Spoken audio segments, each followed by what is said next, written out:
Assalamualaikum warahmatullahi wabarakatuh.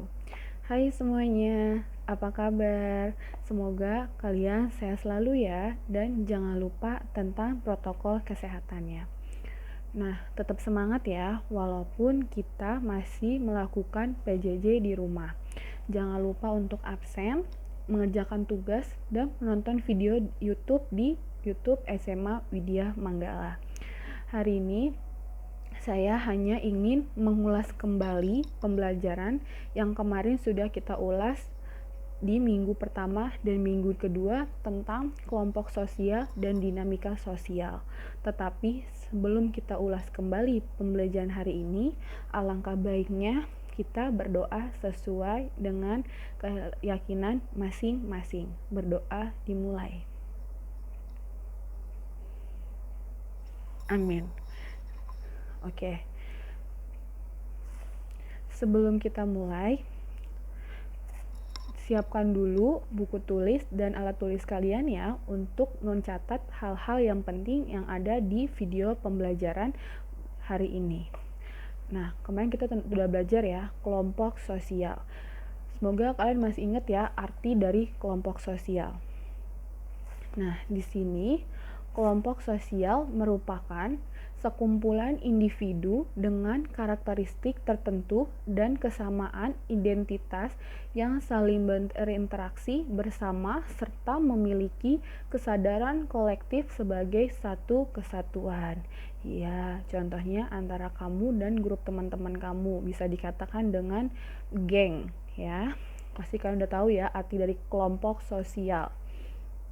Nah, di sini juga ada faktor pembentukan kelompok sosial.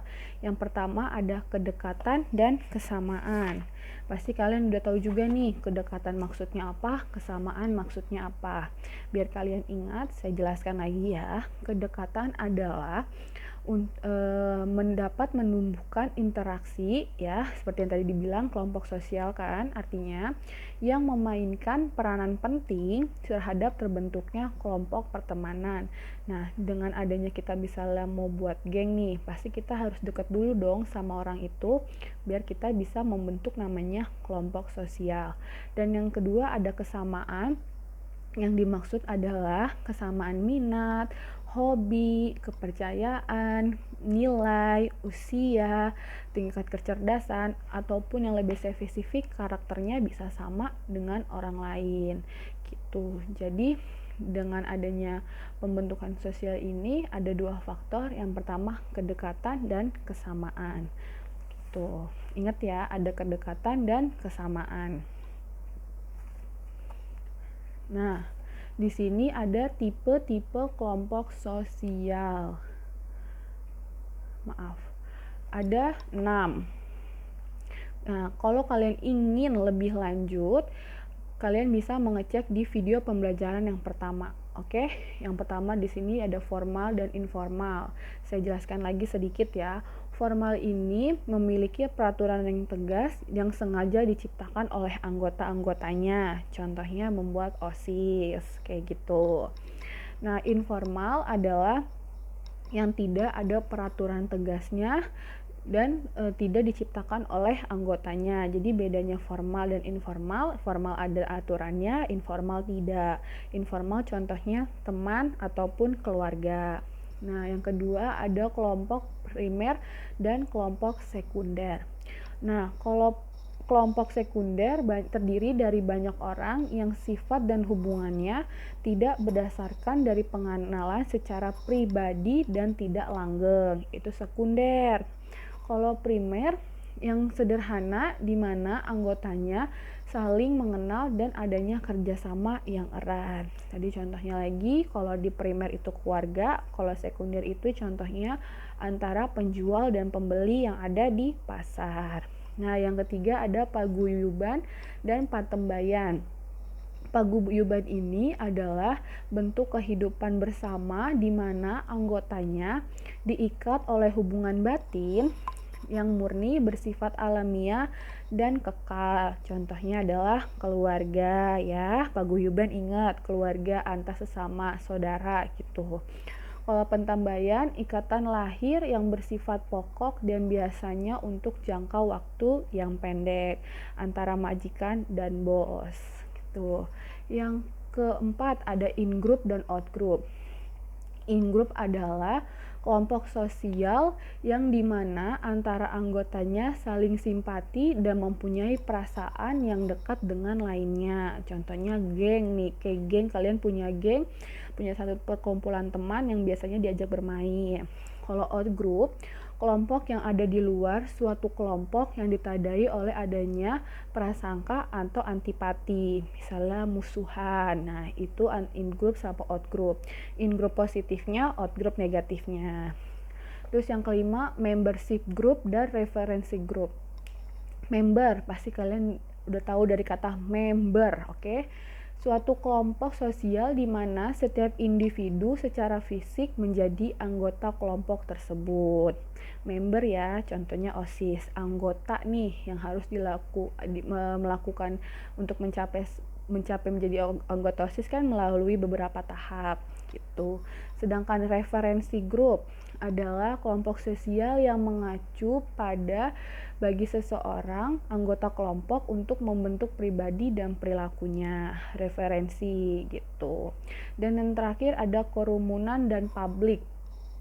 Kalian tahu kan kata dasar kerubun, rame. Nah, itu kerumunan. Misalnya kita ingin demo gitu, namanya kerumunan. Sedangkan publik yang kelompok individu yang bukan merupakan suatu kesatuan, jadi nggak nyatu, jadi cuma publik itu jatuhnya kayak media, sedangkan kerumunan kita misalnya kayak nonton konser. Nah, untuk tipe ini semoga kalian 1-6 kalian sudah bisa menerka-nerka apa saja contohnya. Nah, di sini ada dinamika kelompok. Kemarin dinamika itu dibagi dua. Dinamika artinya bergerak, kelompok artinya satu kesatuan yang saling berinteraksi ya, antara satu ataupun dua orang.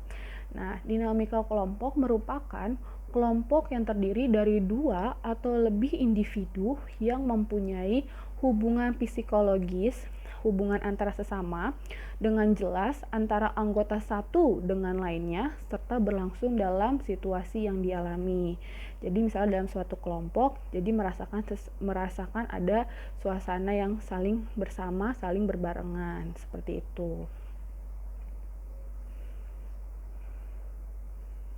Nah, di sini ada fungsi dari dinamika kelompok. Yang pertama, membuat kelompok kerjasama saling menguntungkan dalam hal mengatasi persoalan hidup. Nah, itu fungsinya yang pertama ya, memudahkan pekerjaan. Dan yang ketiga, memecahkan masalah pekerjaan yang membutuhkan solusi masalah serta mengurangi beban pekerjaan.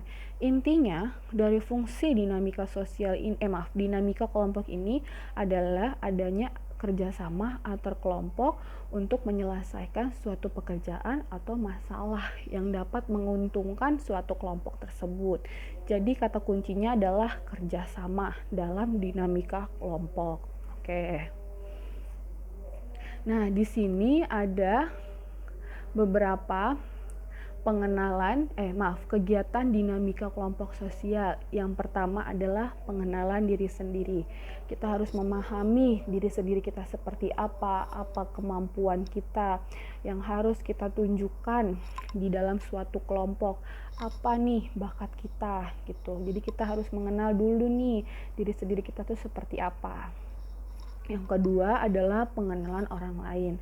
Nah, habis kita memahami diri kita, mengenal diri kita, kita mulailah untuk mengenal orang lain. Bisa dilihat dari bagaimana sifat orang itu, bagaimana cara dia berkomunikasi, apakah dia cocok dengan kita atau tidak. Itu dengan cara mengenal orang lain bisa lihat dari sikap ataupun sifatnya. Nah, komunikasi. Nah, dari segala apapun dinamika sosial ini, komunikasi itu sangat penting karena komunikasi adalah inti dari hubungan antar manusia dengan kelompok. Harus ya. Nah, yang keempat, kerjasama kelompok. Nah, suatu kelompok pasti membutuhkan kerjasama sebagai landasan bagi keberadaan kelompok. Kerjasama berlangsung dalam semua proses kelompok dari awal sampai akhir, di mana setiap anggota kelompok saling berinteraksi, berkomunikasi, dan berpartisipasi. Jadi dalam kata dasarnya itu kerjasama ini semua kelompok harus bekerja dan tidak boleh ada yang pasif, harus ada yang aktif. Sedangkan norma atau aturan harus sangat diberlakukan dalam kelompok sosial, karena dengan adanya norma ini itu bisa memicu namanya aturan. Jadi misalnya melakukan suatu kesalahan atau ketimpangan di dalam kelompok bisa dilakukan dengan cara yang ada aturan itu atau norma seperti itu. Nah, dengan maksud saya mengulas lagi tentang kelompok sosial, saya akan membuat ulangan harian pertama dengan catatan atau peraturannya itu kalian buka Google Classroom sosiologi kalian. Kalau yang belum join, kalian bisa join, minta ke wali kelas kalian atau bisa WA saya. Buka soal ulangan, kerjakan dari 1 sampai 10 di buku tulis kalian. Besok pas pelajarannya saya akan berikan di GCR kalian masing-masing. Jawabannya difoto kembali dan dikirim ke GCR. Bagi yang tidak mengerjakan, ingat UH yang pertama nilainya 0 dan telat mengumpulkan nilainya dikurangi. Pakai soal dan jawab, jadi soal dan jawab. Pelajari video pembelajaran di minggu pertama dan minggu kedua. Jadi yang tadi saya bahas adalah bagian dari kisi-kisi yang saya akan gunakan untuk ulangan harian pertama. Semoga kalian paham tentang materi kelompok sosial dan dinamika sosial dan bisa mengerjakan ulangan harian pertama. Ingat, harus dikerjakan. Kalau tidak, nilai kalian 0. Oke? Nah, setelah dari ulangan ini, minggu depan insya Allah kita akan melanjutkan ke bab 2, yaitu permasalahan sosial dalam lingkup kelompok sosial. Oke, sekian dari saya. Apabila ada yang ditanyakan, bisa WA saya. Dan jangan lupa untuk absen dan ulangan hariannya ya. Sekian dari saya. Wassalamualaikum warahmatullahi wabarakatuh.